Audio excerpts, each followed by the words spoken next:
Everest की ऊंचाइयों को छूने वाला दुनिया का एकमात्र हेलीकॉप्टर अब भारत में बनेगा। चीन पाकिस्तान की नींद उड़ी। कर्नाटक की जमीन पर उतरेगी फ्रांस की योद्धा तकनीक। टाटा एयरबस का धमाकेदार गठजोड़ बना भारत को वैश्विक निर्यातक। मुंबई में मोदी मैक्रों की मुलाकात से निकले 20 से ज्यादा करार। रक्षा से लेकर एआई तक भारत फ्रांस की साझेदारी पहुंची नई बुलंदियों पर। 114 राफेल के बाद अब हेलीकॉप्टर में भी मेक इन इंडिया का जलवा। कुछ ही समय बाद शुरू होगी डिलीवरी। पूरा साउथ एशिया बनेगा बाजार। भारत और फ्रांस के बीच की दोस्ती अब सिर्फ कागजों पर लिखे शब्दों तक सीमित नहीं रही। 17 फरवरी 2026 को मुंबई में प्रधानमंत्री नरेंद्र मोदी और फ्रांस के राष्ट्रपति इमैनुएल मैक्रों की मुलाकात ने साबित कर दिया कि ये रिश्ता अब धरती से लेकर आसमान तक, गहरे महासागरों से लेकर सबसे ऊंचे पहाड़ों तक फैल चुका है। मुंबई के लोक भवन में हुई इस ऐतिहासिक बैठक में दोनों नेताओं ने 20 से ज्यादा समझौतों का ऐलान किया, जिनमें रक्षा, तकनीक, स्किलिंग, स्वास्थ्य और व्यापार जैसे अहम क्षेत्र शामिल हैं। लेकिन इन सब के बीच एक ऐसा ऐलान हुआ जिसने भारत की ताकत को एक नए आयाम पर पहुंचा दिया। इस मुलाकात के दौरान पीएम मोदी और राष्ट्रपति मैक्रो ने वर्चुअल तरीके से कर्नाटक में H-125 हेलीकॉप्टर की फाइनल असेंबली लाइन का उद्घाटन किया। ये वो हेलीकॉप्टर है जो माउंट एवरेस्ट की चोटी पर लैंडिंग करने का विश्व रिकॉर्ड रखता है और अब ये भारत की धरती पर बनेगा। लेकिन सवाल ये उठता है कि आखिर ये हेलीकॉप्टर इतना खास क्यों है? क्या ये भारत को सच में चीन और पाकिस्तान के मुकाबले बढ़त दिला सकता है? कर्नाटक में बनने वाली ये असेंबली लाइन किस तरह से भारत को वैश्विक निर्यातक बना देगी? और क्या ये साझेदारी भारत की रक्षा क्षमता को नई ऊंचाइयों पर ले जाएगी? फ्रांस ने भारत को कौन सी ऐसी तकनीक सौंप दी है जो दुनिया में सिर्फ चुनिंदा देशों के पास है? हम आपको इस वीडियो में इन सारे सवालों के जवाब देने वाले हैं, तो बने रहिए वीडियो पर। लाइक और शेयर जरूर कीजिए और अपने विचार कमेंट में लिखकर जरूर बताइएगा। तो चलिए पहले समझते हैं कि ये H-125 हेलीकॉप्टर आखिर है क्या और इसे इतना खास क्या बनाता है। H-125, जिसे पहले AS-350B3 के नाम से जाना जाता था, एयरबस हेलीकॉप्टर्स का बनाया हुआ एक single engine multi role helicopter है। इसे फ्रांस में डिजाइन किया गया है और ये अपनी श्रेणी में दुनिया का सबसे शक्तिशाली और बहुमुखी हेलीकॉप्टर माना जाता है। लेकिन इसकी असली पहचान बनी 14 मई 2005 को, जब इस हेलीकॉप्टर ने माउंट एवरेस्ट की चोटी पर लैंड करके इतिहास रच दिया। 8,848 मीटर यानी 29,029 फीट की ऊंचाई पर यह हेलीकॉप्टर उतारा और यह विश्व रिकॉर्ड आज तक कायम है। आप सोचिए, जहां हवा इतनी पतली हो जाती है कि सांस लेना तक मुश्किल हो जाए, जहां ऑक्सीजन की कमी से इंसान बेहोश हो जाए, वहां यह हेलीकॉप्टर आराम से उड़ान भरता है और लैंड भी कर लेता है। इसकी अधिकतम उड़ान ऊंचाई 7,010 मीटर यानी 23,000 फीट है। इसका मतलब है कि हिमालय की सबसे ऊंची चोटियों पर, जहां किसी दूसरे हेलीकॉप्टर की हिम्मत नहीं होती, वहां यह बादशाह की तरह उड़ता है। इसमें सफरान हेलीकॉप्टर इंजन का एरियल 2D इंजन लगा है, जो 710 किलोवाट यानी 952 शाफ्ट हॉर्स पावर की ताकत देता है।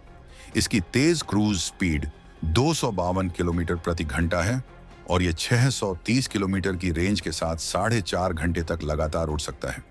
इसमें 1 या 2 पायलट के साथ 6 यात्री बैठ सकते हैं।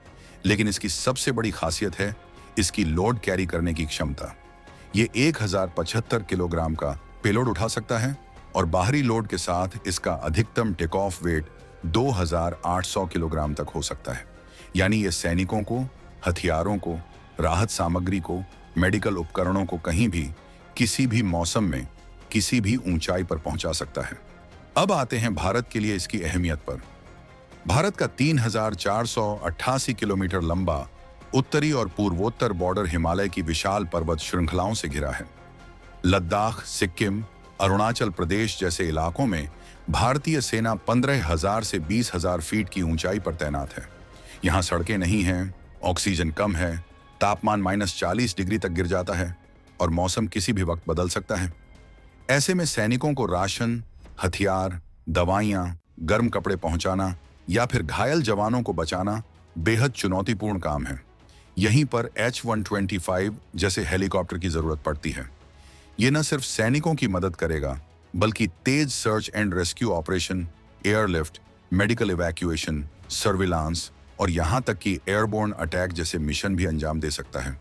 चीन और पाकिस्तान के लिए ये एक सिरदर्द बनने वाला है, क्योंकि भारत अब हिमालय में अपनी सैन्य गतिविधियों को और तेज और प्रभावी बना सकेगा। अगर कोई घुसपैठ होती है, अगर सीमा पर कोई हलचल होती है, तो भारत तुरंत जवाबी कार्रवाई कर सकेगा। इसके अलावा आपदा राहत कार्यों में भी ये हेलीकॉप्टर बेहद काम का साबित होगा। बाढ़, भूकंप, बर्फबारी, भूस्खलन जैसी स्थितियों में जब सड़कें बंद हो जाती हैं, तब ये हेलीकॉप्टर जान बचाने का काम करेगा। अब बात करते हैं उस ऐतिहासिक घोषणा की जो 17 फरवरी 2026 को हुई। पीएम मोदी ने कर्नाटक में H125 की फाइनल असेंबली लाइन के उद्घाटन का जिक्र करते हुए गर्व से कहा, हमें गर्व है कि भारत और फ्रांस मिलकर माउंट एवरेस्ट की ऊंचाइयों तक उड़ान भरने वाला विश्व का एकमात्र हेलीकॉप्टर भारत में बनाएंगे और पूरे विश्व को एक्सपोर्ट करेंगे। ये असेंबली लाइन कर्नाटक के कोलार जिले के वेमगल इंडस्ट्रियल एरिया में स्थापित की जा रही है। ये एयरबस और Tata advanced systems limited TASL का संयुक्त उपक्रम है। टाटा ने यहाँ 7.4 लाख वर्ग फीट की औद्योगिक जमीन खरीदी है और एक पूरी तरह से एकीकृत सुविधा बनाई जा रही है, जिसमें मैन्युफैक्चरिंग, फाइनल असेंबली और MRO यानी मेंटेनेंस, रिपेयर और ओवरहॉल सब कुछ होगा। ये प्लांट 2026 में शुरू होने वाला है और पहली मेड इन इंडिया H125 की डिलीवरी 2027 की शुरुआत में होने की उम्मीद है। शुरुआती चरण में ये प्लांट सालाना 10 हेलीकॉप्टर बनाएगा, लेकिन जैसे जैसे मांग बढ़ेगी, इसकी क्षमता बढ़ाई जाएगी। एयरबस का अनुमान है कि अगले 2 दशकों में एशिया प्रशांत क्षेत्र में H125 श्रेणी के 500 से ज्यादा हेलीकॉप्टरों की जरूरत होगी। इस प्रोजेक्ट से भारत दुनिया का चौथा देश बन जाएगा जहां H125 की फाइनल असेंबली लाइन होगी।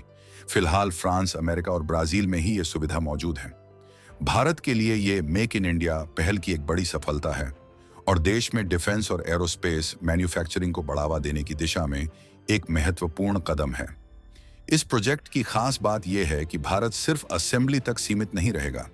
कंपनी H125AM यानी इसके मिलिट्री वर्जन को भी बनाने की योजना बना रही है, जिसमें उच्च स्तर के स्वदेशी घटक और तकनीकें शामिल होंगी। यानी धीरे धीरे भारत इस हेलीकॉप्टर के ज्यादातर पुर्जे खुद बनाएगा, जिससे आत्मनिर्भरता बढ़ेगी और लागत भी कम होगी। इसके अलावा कर्नाटक में बनने वाले ये हेलीकॉप्टर सिर्फ भारत में ही नहीं बिकेंगे, बल्कि इन्हें साउथ एशियाई क्षेत्र में एक्सपोर्ट भी किया जाएगा। इससे भारत एक रक्षा निर्यातक के रूप में अपनी पहचान मजबूत करेगा। अभी तक भारत हथियार और रक्षा उपकरण खरीदता था, लेकिन अब वो इन्हें बनाकर दूसरे देशों को बेचेगा। ये भारत की बदलती तस्वीर का सबूत है। लेकिन मुंबई समिट सिर्फ हेलीकॉप्टर तक सीमित नहीं था। भारत और फ्रांस ने अपनी साझेदारी को स्पेशल ग्लोबल स्ट्रेटेजिक पार्टनरशिप के स्तर तक पहुंचा दिया है। इस समिट में डिफेंस के अलावा artificial intelligence, health care, skilling और टेक्नोलॉजी में भी कई अहम समझौते हुए। दोनों नेताओं ने Indo French centre for artificial intelligence in health launch किया, जो स्वास्थ्य क्षेत्र में AI के इस्तेमाल को बढ़ावा देगा। इसके साथ ही Indo French centre for digital science and technology और national centre of excellence for skilling in aeronautics भी लॉन्च किए गए। ये सेंटर भारत में एरोस्पेस और डिजिटल टेक्नोलॉजी के क्षेत्र में स्किल्ड मैन पावर तैयार करेंगे। रक्षा के मोर्चे पर भी बड़ी खबर है। भारत और फ्रांस के बीच 114 राफेल फाइटर जेट्स की मेगा डील पर काम तेज हो चुका है, जिसकी कुल कीमत 3.25 लाख करोड़ रुपए है। ये दुनिया के सबसे बड़े रक्षा सौदों में से एक है और इन्हें भी मेक इन इंडिया के तहत देश में ही बनाया जाएगा। इसके अलावा फ्रांस के रक्षा अनुसंधान संगठन DGA और भारत के DRDO के बीच एक टेक्निकल अरेंजमेंट पर भी काम हो रहा है, जिससे दोनों देश रक्षा प्रौद्योगिकी में साथ मिलकर रिसर्च करेंगे। पीएम मोदी ने फ्रांसीसी सेना को भारत की Pinaka multi barrel rocket launcher system भी पेश किया और कहा कि अगर फ्रांस इसे खरीदता है तो ये भारत फ्रांस रक्षा संबंधों में एक और मील का पत्थर होगा। इससे पता चलता है कि अब भारत सिर्फ हथियार खरीदने वाला नहीं, बल्कि बेचने वाला भी बन चुका है। दोनों नेताओं ने India France year of innovation 2026 का भी उद्घाटन किया। इस पहल के तहत पूरे साल भारत और फ्रांस मिलकर इनोवेशन, रिसर्च और टेक्नोलॉजी के क्षेत्र में कई प्रोजेक्ट्स पर काम करेंगे। राष्ट्रपति मैक्रो मुंबई के बाद नई दिल्ली के भारत मंडपम में इंडिया AI इम्पैक्ट समिट 2026 में शामिल होने गए। ये पहला ऐसा वैश्विक AI समिट है जो ग्लोबल साउथ में आयोजित हो रहा है। इस समिट में लोग, ग्रह और प्रगति यानी पीपल, प्लैनेट और प्रोग्रेस 3 मुख्य स्तंभों पर चर्चा हुई। पीएम मोदी और राष्ट्रपति मैक्रो ने फरवरी 2025 में पेरिस में AI एक्शन समिट की सह अध्यक्षता की थी और अब 2026 में दिल्ली में इस सहयोग को और आगे बढ़ाया। भारत और फ्रांस ने एक India France road map on artificial intelligence भी लॉन्च किया, जिसमें सुरक्षित, खुली और भरोसेमंद AI के विकास पर जोर है। इसके तहत भारतीय स्टार्टअप्स को फ्रांस के स्टार्टअप इंक्यूबेटर स्टेशन F में जगह मिलेगी। इसके अलावा भारत की real time payment system UPI को फ्रांस में इस्तेमाल करने की संभावनाओं पर भी काम हो रहा है। अब जरा सोचिए, भारत और फ्रांस के इस गठजोड़ का असर कितना गहरा है।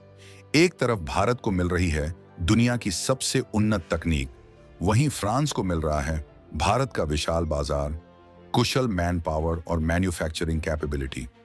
ये दोनों देशों के लिए विन विन स्थिति है।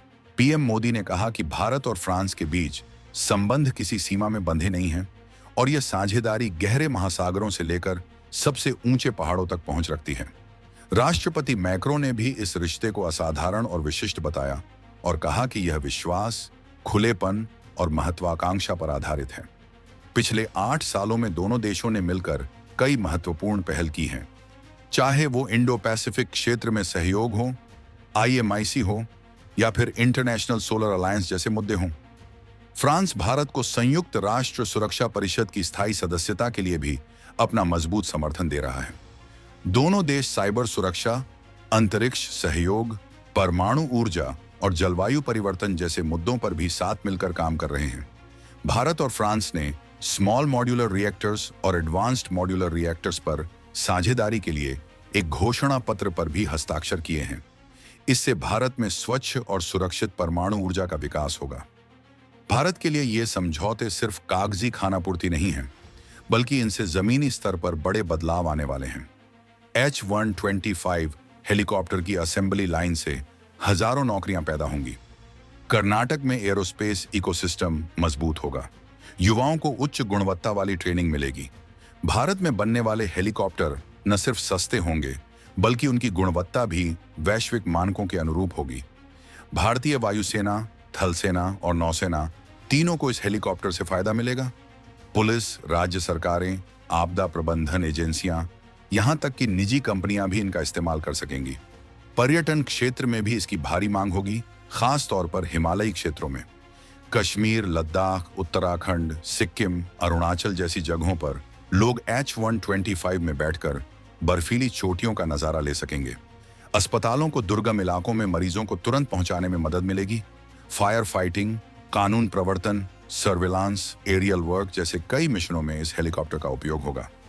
ये इतना बहुमुखी है कि इसे जल्दी से अलग अलग मिशनों के हिसाब से बदला जा सकता है।